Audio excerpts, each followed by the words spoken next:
So that's my reasoning, but could be wrong. Who knows? What do you think, Dorgo? EG don't want Artstar to play Dota, apparently. They definitely don't. Evil Geniuses, as we were talking about, they won this second game, so they actually have the first pick this time around, in which case Navi responded with Dire Side.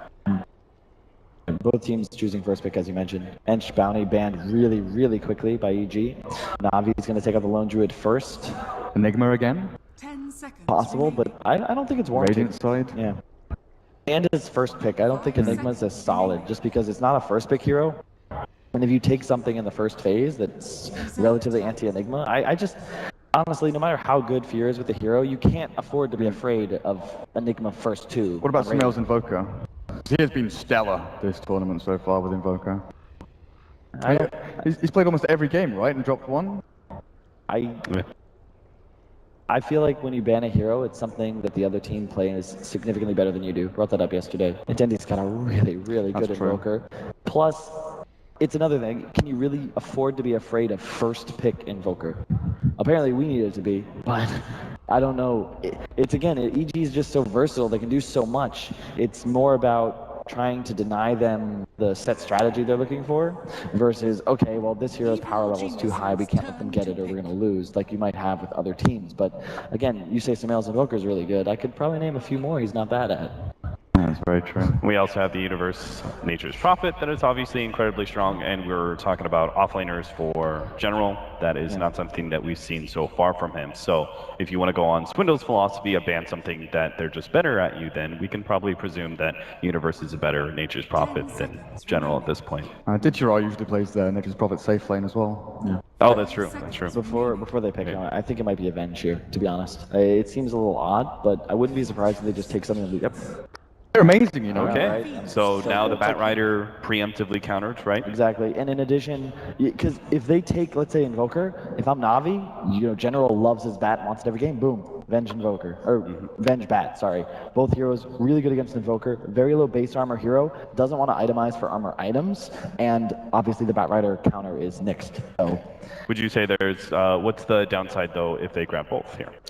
Invoker and Bat Rider for Navi. It's just they're both intrinsically weak against Venge for the reasons I just described. Right, okay. Like you can't really afford to pick those heroes, and Venge actually is also quite good against Chen for the same reason. Very low base armor hero. It will build into a mech, but it doesn't help the creeps. When you, especially as you just saw in that game, I don't know if you guys noticed, but the Chen creeps died a lot because once they get the minus armor, suddenly like 3 attacks from Drow and an Ursa's dead. So it's a very difficult game, and even some of the supports, thanks to the Drow Ranger aura, were just able to right click. What about Wisp for Navi? Because that's something Seneko is pretty damn good at. You know, going for the Wisp Tiny that we saw earlier on, it can work out, and maybe it's one of those strats that EG get caught off by because they haven't, seen it in a while.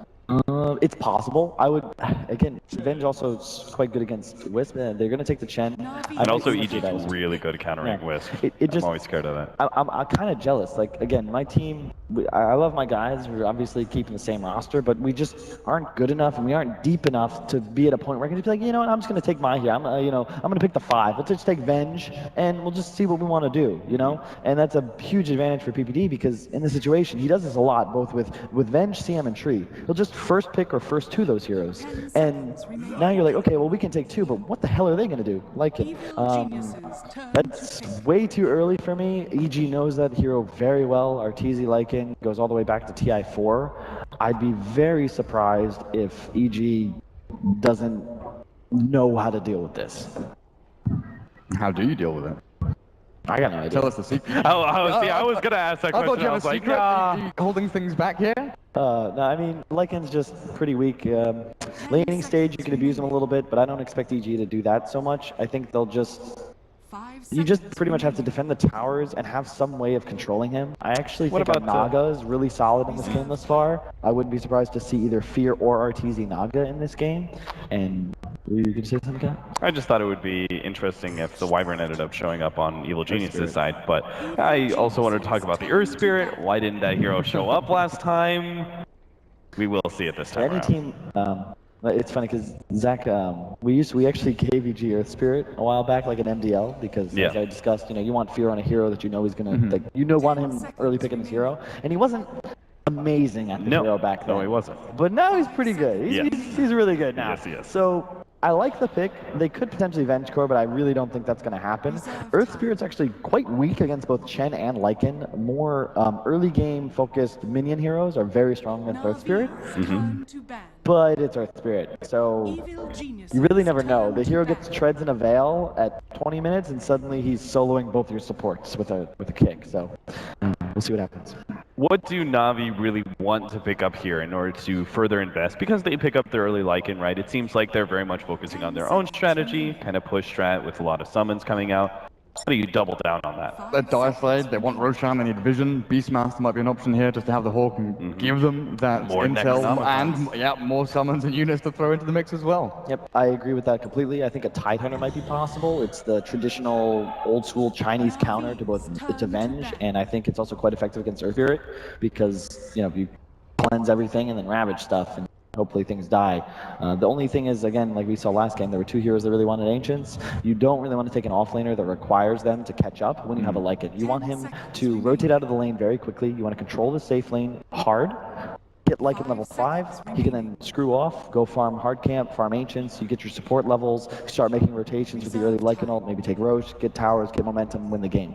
And if you pick something like a Tidehunter, much slower to come online. I do like when Chen can just go for a rush Ags over getting a mech, so maybe a Darkseer could be possible, but it's interesting. It really depends on how Arcstyle wants to take this draft. And what about supports? We haven't seen the Lion being banned away. We already have enough incentive with the Lion-Chen combo, but then when you talk about Lycan leaving lane, opening that up, there's the Invoker for Dendi. Like that a lot. It's relatively weak against both the supports of EG, specifically if it's, I mean, you know it's pretty much going mid at this point, so. Earth Spirit just sits mid for a while. Very dangerous. Artstyle is going to need to help a lot, and this is pretty much where I expect the game to be decided.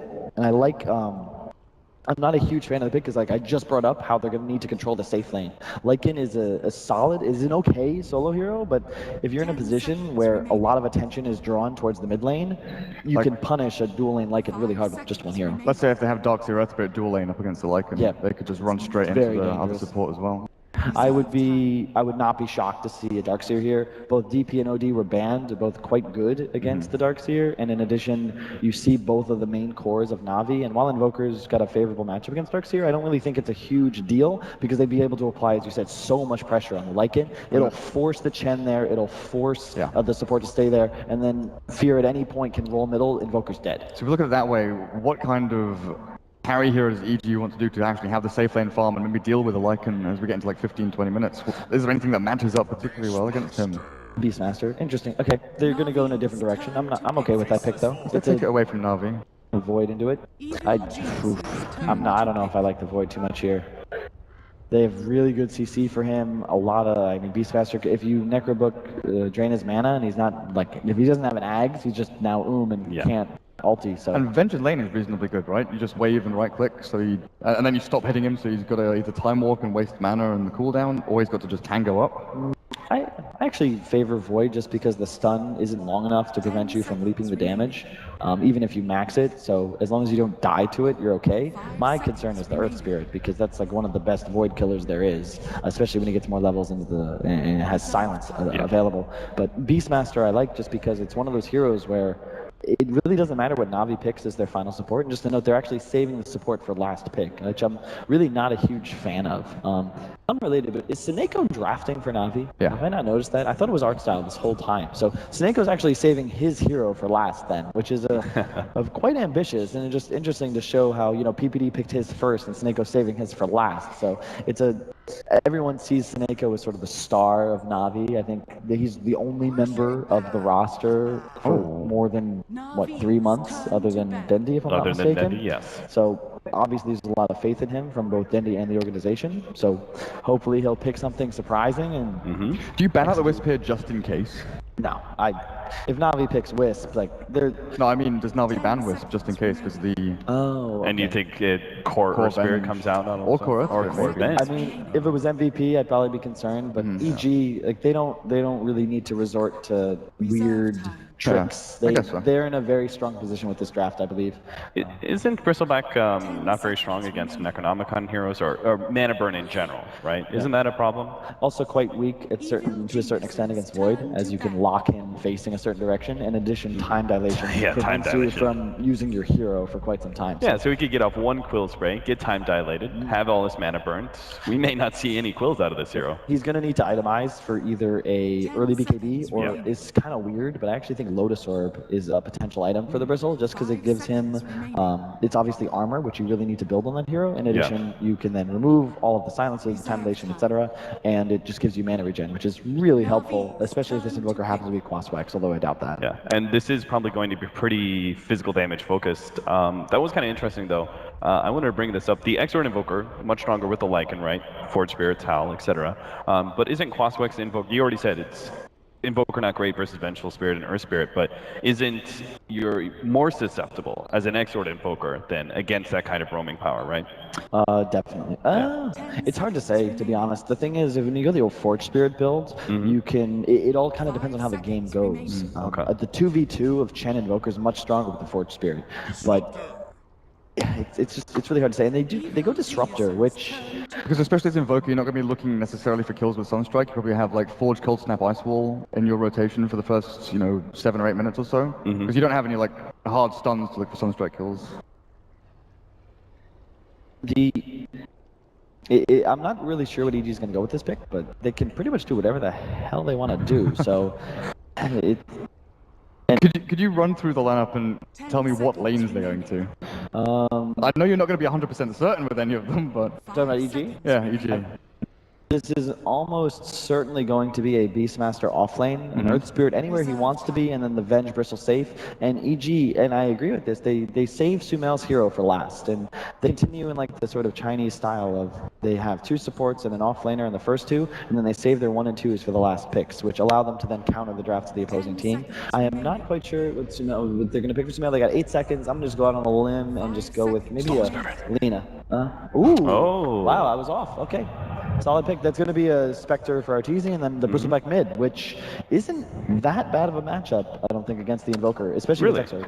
Yeah, the Exort Invoker, what the plan being just Quills and address the Forge Spirits? Forces you to go stick as well. Like, Invoker doesn't want to buy 1 waste item slot, waste of money early on. You don't go with the null, you can't buy extra regen, the salve. Like, it just messes up your entire laning phase pretty much. It's also really, the Bristle mid is going to be very difficult for them to kill with the Chen Invoker rotation, and in addition, it is a very easy kill on an Invoker with an Earth Spirit roll. So I once again just favor EG's draft. I think that the difference between first picking your 5 and last picking your 5 is a huge advantage for the team that gets their 5 out early. Like, there's a reason we number it like that. Like, the 5 hero normally will have like the least amount of impact, and the Disruptor is a solid pick, but I don't see it as this just amazing hero. Like, wow, that's not a game really changer. solid. Exactly. It's just an okay hero, and I favor EG's drafts probably like 70-30, and I just think that they're just too good to allow Navi to surprise them. All right, guys. Well, here it is. Game number 2, Evil Geniuses versus Navi. Toby 1 and Milk, take it away.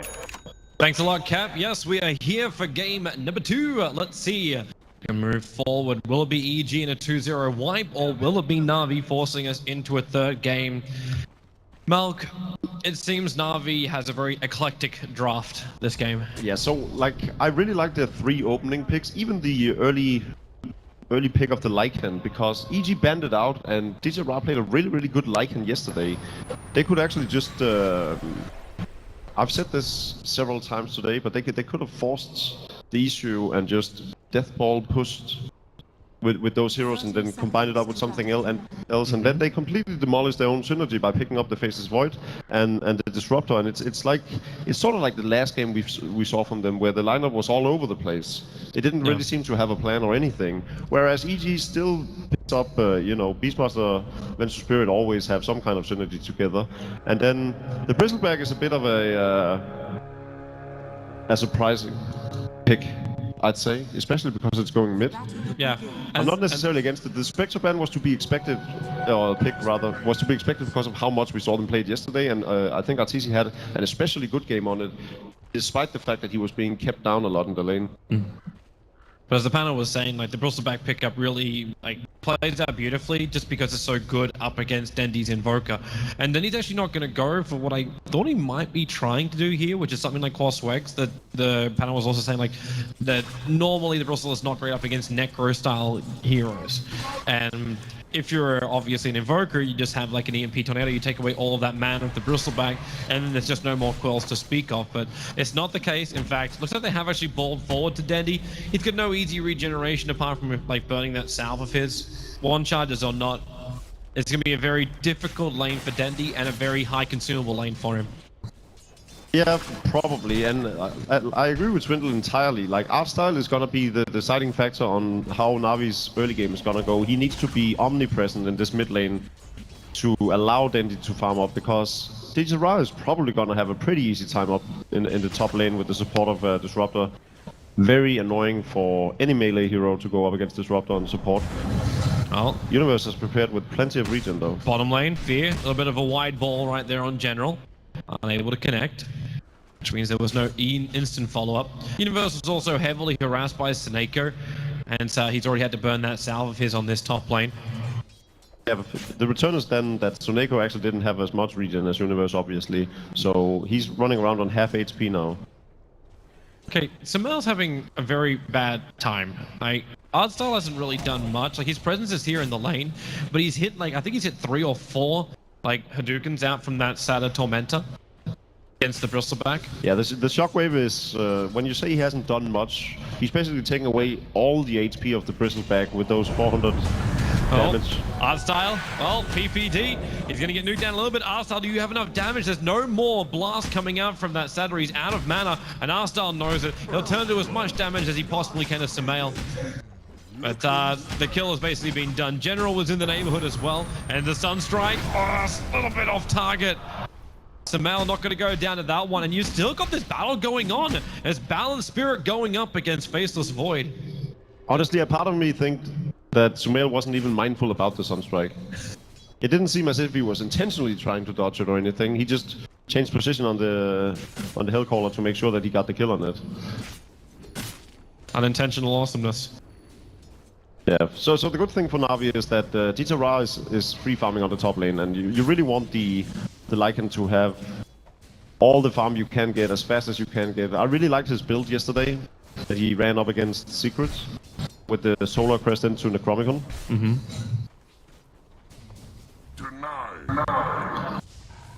Universe, though, is still finding a lot of levels on this offlane. So once again, we're going to see an EG offlaner with a quick ultimate. Be it obviously it was the Chrono previously, and this time around it's going to be a Raw. Yeah, so you can see Artstyle is trying to be as proactive as he possibly can on this gen right now, constantly being in the face of EG. I hope he commits to a set of boots, so that he isn't as easy as a target as he is right now, because Fear alone, also without boots, can kill him with the Orb of Venom. Mm-hmm. Oh, not going to go on PPD. Arteezy, what's he got coming out? So it's going to be the end of his Poor Man's Shield, plus the extra quelling. Man, this movement from Artstyle, it is actually keeping the supports and focus of EG on him, and whichever lane he goes to. So now you've actually got Fear not adding pressure onto Dendy, and that was the big point we were looking at. We were looking to see if Dendy would actually end up dying. Exactly, and that's definitely worthwhile, because you'll have Dendy free farming on the Invoker on the middle lane, and you still have Dita Ra farming on the top lane as well on his Lycan. And eventually, those two with the summons they have will be able to push down the towers, and that is the real edge I feel like Navi's draft has on EG. The fact that they have these summons that can escalate their farm and keep pressuring the towers. EG's tower defense is a lot, or not tower defense, tower push is that's a lot. It's a lot weaker. Yeah. Like, until the bristleback is able to get, like, bigger and bigger, because that's where you get most of your damage from, when he's able to get those higher stacks up in Warpath. Then the physical damage will melt through the buildings, but you kind of need that, because the Spectre isn't a tower pusher. What I wanted to say is that there's a lot of dive in their lineup, but there's very little tower damage. Well, PPD going to get trapped up. General's going to make his way over as well. With that time walk forward. Doesn't get the time lock on the first hit, however. There's no big following up damage from him or control. The Satyr Tormentor's back. Still has half of his mana pool. You could argue that 600 mana is a... Dendy? Being initiated on by Samael. Samael, gotta be careful. He can still be glimpsed back. He's pretty low on life. And yep, here comes the glimpse. He triggers the fairy fire, keeps his back turned. It will actually be the kill. Snako is dropping very, very low. At the same time on the bottom lane, Na'Vi find themselves another kill. They get 2 cores, the safe laner and the mid laner of EG, for the price of a disruptor. Yeah, I didn't even see how he died on the bottom lane. Did he get incredibly low through these shockwaves? The last thing I saw was Arstar's creep surrounding him underneath the tier 1 tower. But he dropped very, very low, moving back behind the tier 1 tower. Yeah, well played by Arstyle. Definitely getting a lot out of the early aggression from the 10. And now he's actually got both his boots and is closing up on the Arcane boots as well. Another movement by PPD, but Dendi, this is one way to stop yourself from getting ganked. He keeps sending the Forest Spirits to scout out for the runes. But it also sees the rotations of any of the EG support heroes that normally try and like pick you off when you do move for these runes. Yeah, another purpose that summons are really good for. Artstyle controlled the bottom rune, denied it.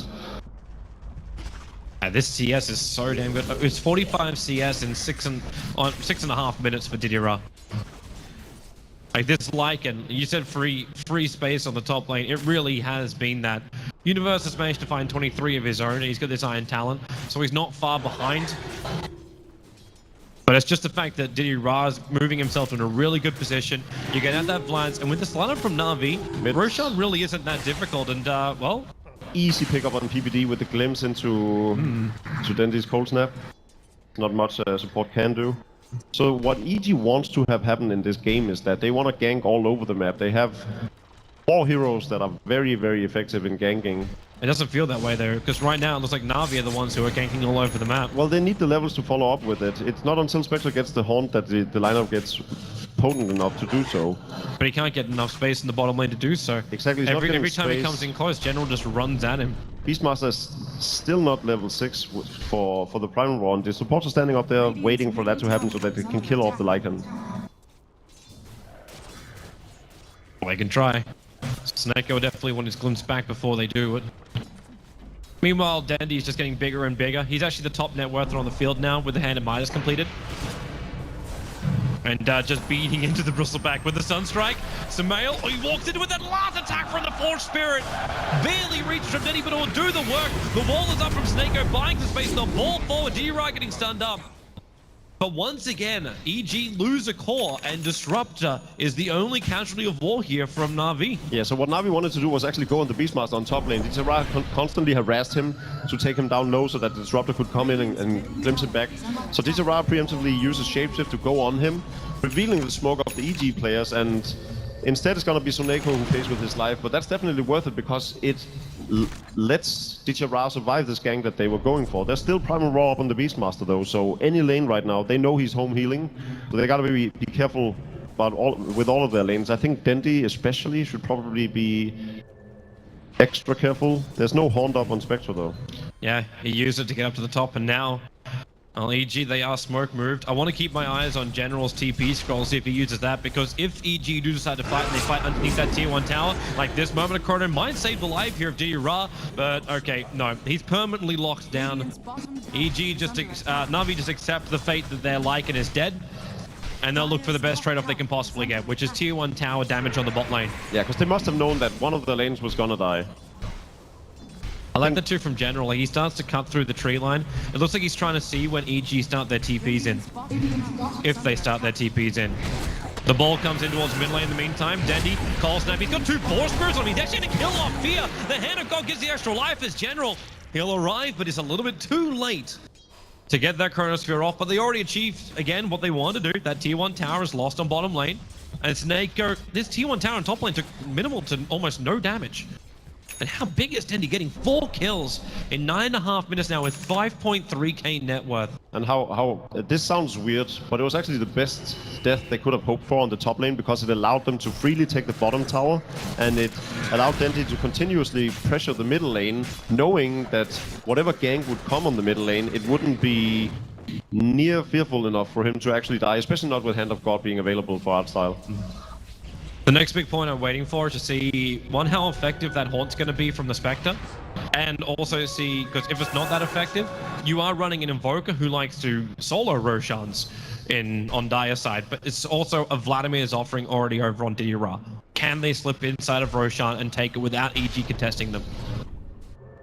I mean, yeah, Roshan goes down immediately unless EG comes with full force. It's just if they see it coming. Yeah, I think Dendi could very well go in and take it on his own. Well, they're going to come for... Well, actually, it's General who's in the mid lane at the moment. A 3-man smoke move from EG. An even bigger problem for EG is the fact that they lost their bottom tier 1 tower. They are in a position where they want to gank as much as humanly possible, but they have no control of their own jungle. I think you're dead, Snako. You've hung around way too long. The axes will fly. It's going to miss on Snako. And Spectral Hawk throws the ulti out. Are they really not going to reach him? The kick, it flies a long way in from Fear. But the second they show themselves, Na'Vi capitalize. They're instantly into the Roche pit. This isn't at all a worthwhile trade. They commit 4 heroes to this. The Spectre Haunt as well. And Na'Vi picks up a Roshan. This is support hero for 4 hero rotation and Spectre Haunt.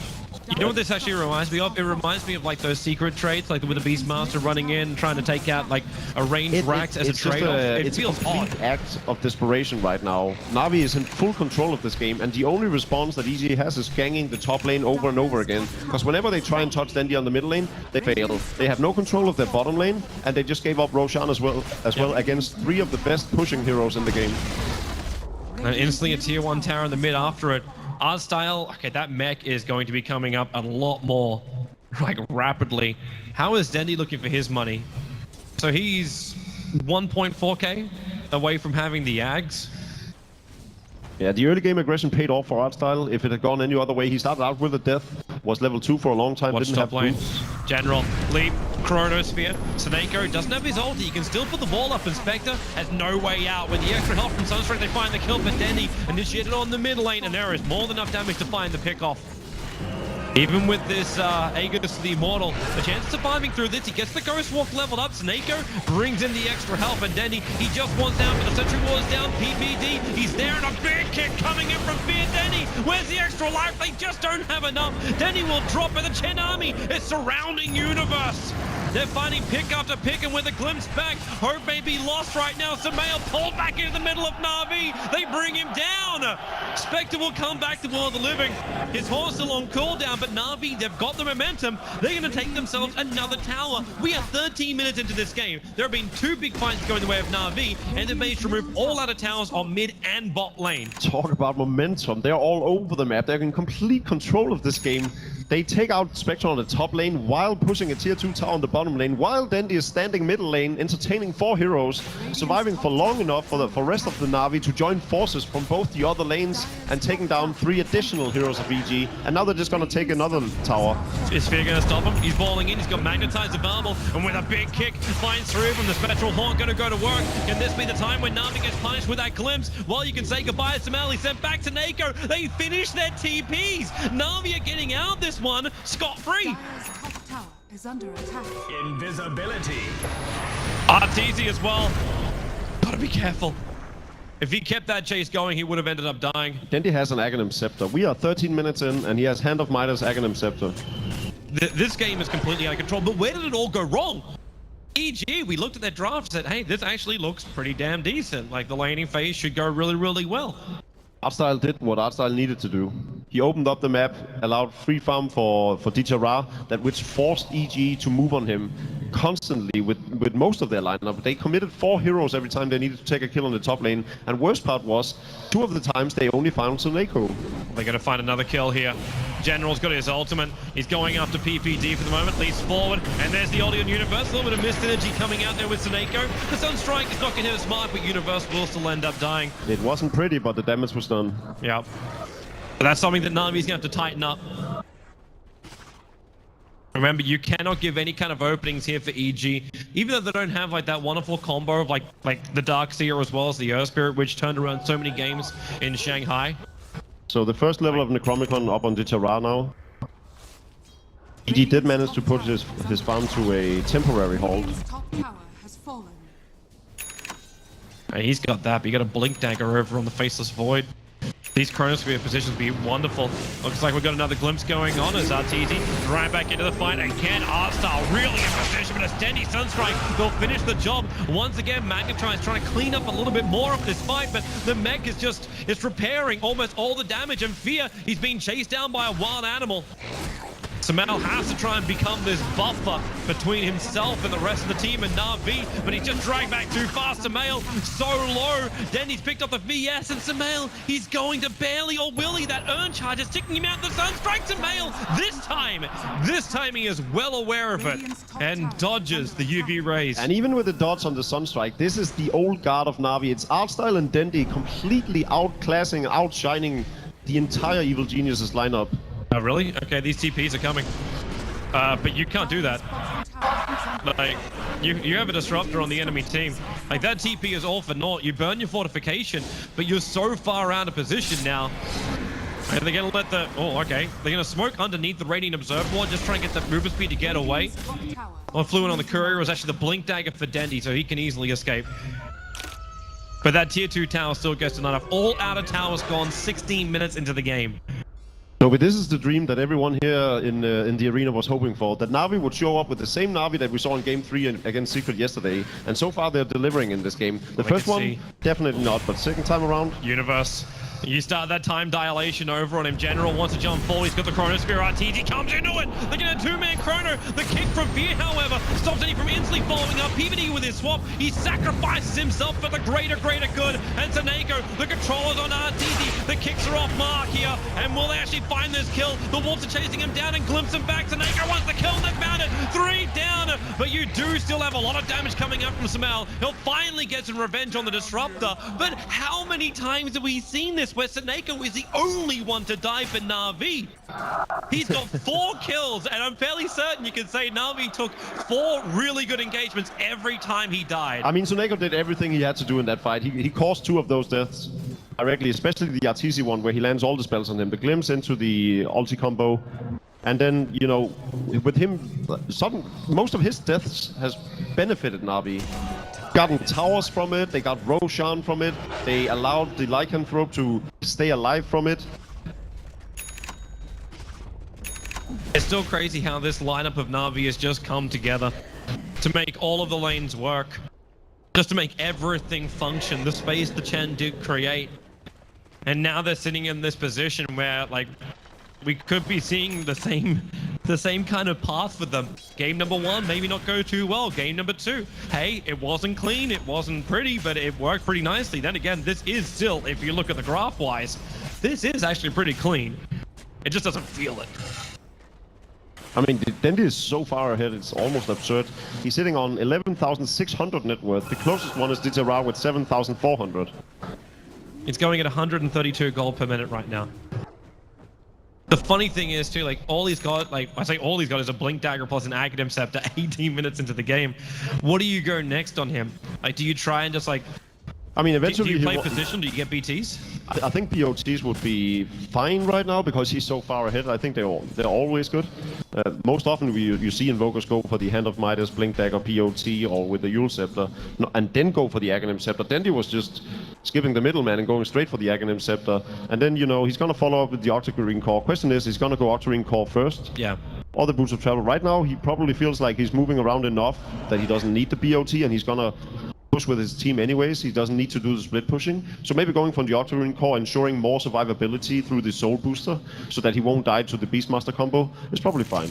We're trying to find, well, the cure to the spirit, just to boulder away the tornado from Dendy. Perfectly on the mark. Fear thought he was good at home, but all he's going to do is he's brought back in a body bag to the EG base. He burned his Magnetize as well for this. Na'Vi's not going to be pushing anytime soon, however. More than likely, they'll probably wait for Roshan, and this is the one nice thing for EG. Roshan's almost max spawn time. Yeah, and a bit of a breather to EG through the death of Fear. That'll be a whole lot, and there's no real items to speak of on Arteezy. He has the Drum of Endurance, the Urn of Shadows, and his Space Boots, sitting on 1,000 gold. Like, he actually has to go in for Diffusal in this game, or Manta Diffusal. Like, if he goes for Radiance, it's going to be too late. The game will be over. Necronomicon 3 finished up on Lycanthrope. Universe has done a decent job at staying, keeping up in farm. Necronomicon 2 on him. I'm still seeing this money appearing more and more for Dendy.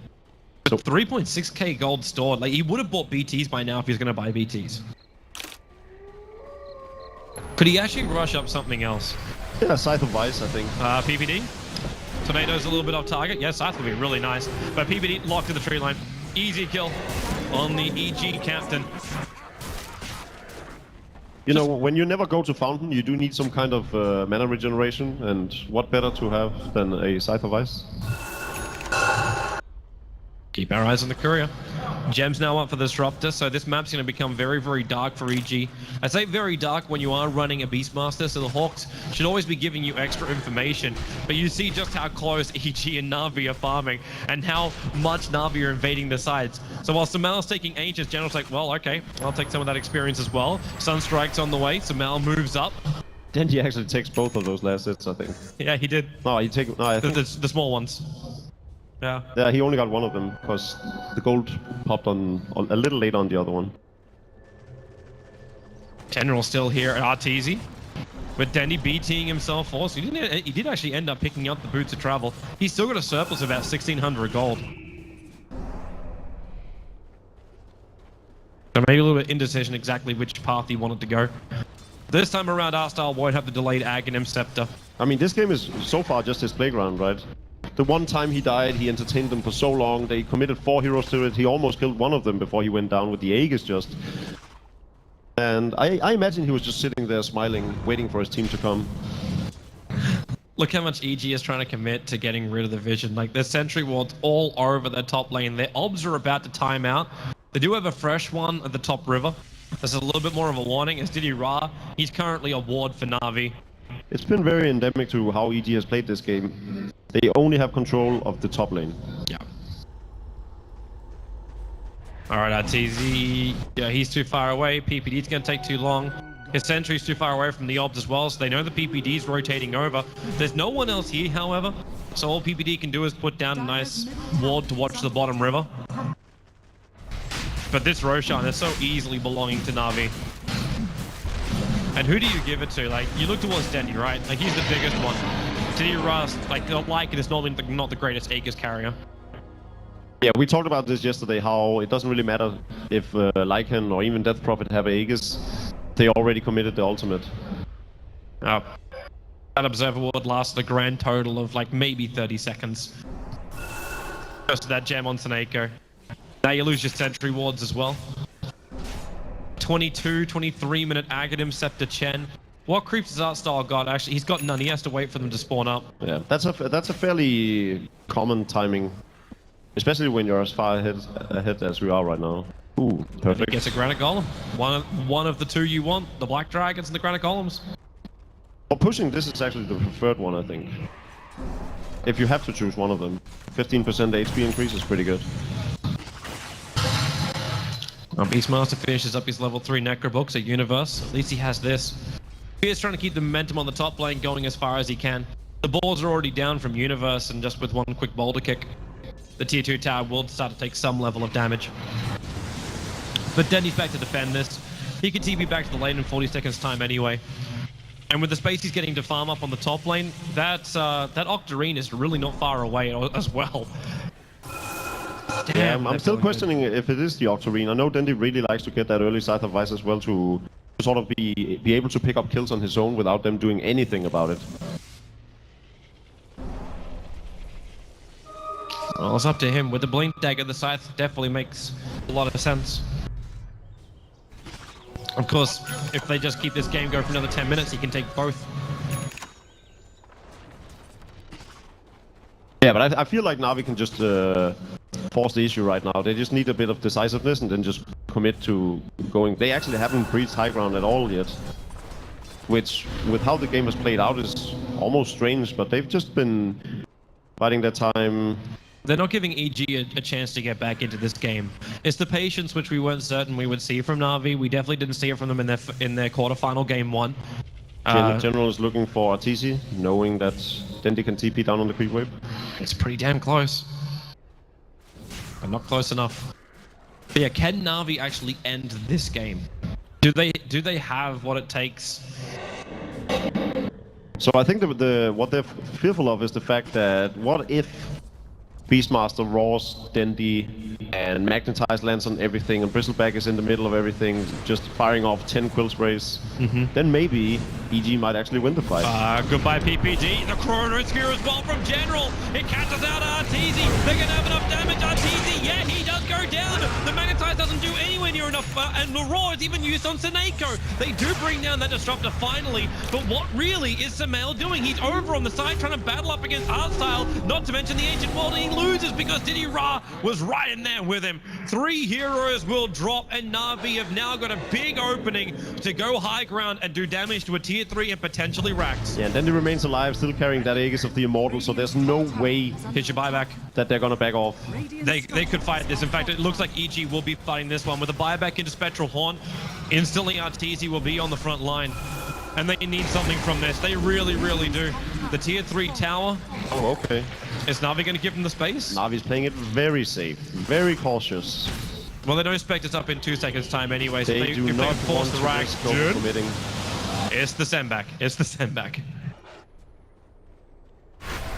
Solar Crest now up on Dijara. I started with the almost perfect creep combo. The Dragon, the Grey Knight Golem, and the Alpha Wolf. The dream. Just like the Aghanim Scepter Blink Dagger over on General. Without actually having the Vlads on him now. Yeah, well, the Lycan already has one, so... Yep. That's the nice space, and the synergy which we weren't certain we'd see from this Na'Vi lineup. So Nyko now going for the Aetherlins. He's the only one who's been suffering throughout this game. We get our answer from Dendy. It's not going to be a Scythe of Ice, it's the Octarine Core as his next major item. It's a nice drop as well on the BT, so we can deal with the split push that EG is attempting to do. Yeah, it's the most standard build of all. And here comes Na'Vi. They already did the damage to the top. That would be the lane they'd like to go through. The creep wave in the bottom is almost pushed in as well. Yeah, but the mid lane is still found away the best lane to actually take down. So, and then of course Dijara can do this. It's not hard to take out that range Rax, but he is very isolated going in by himself with that wolf form. But it doesn't really matter because he's distracting everyone. Samael's on the front lines trying to defend against everyone else from Na'Vi, but now PPD has to swap RTZ back out again. He should sacrifice his own life. That Sunstrike and hits from Dendy. He actually found the target. They'll fall through the current sphere, and that's a huge one. Universe as well as Samael. They're going nowhere but down. Samael is on the sidelines. Universe will join him. Fierce back into the fight. That this could be it right now. Na'Vi are all over the EG base, and good game, well played. We are going to a third deciding game for the semi-final here at Dota Pit. What an absolute amazing performance by Na'Vi. I was skeptical after that first game, but the second time around they just come in completely refreshed, new team, performing the same way we saw them against Secret yesterday. Amazing. Is Na'Vi back, Toby? I don't know. If they win this third game, I feel like I can actually say it. This is the dangerous place to be. This is when Na'Vi gets pumped up. This is when they have a lot of confidence and they'll actually go for the big plays. They'll move around the map and they won't live in fear.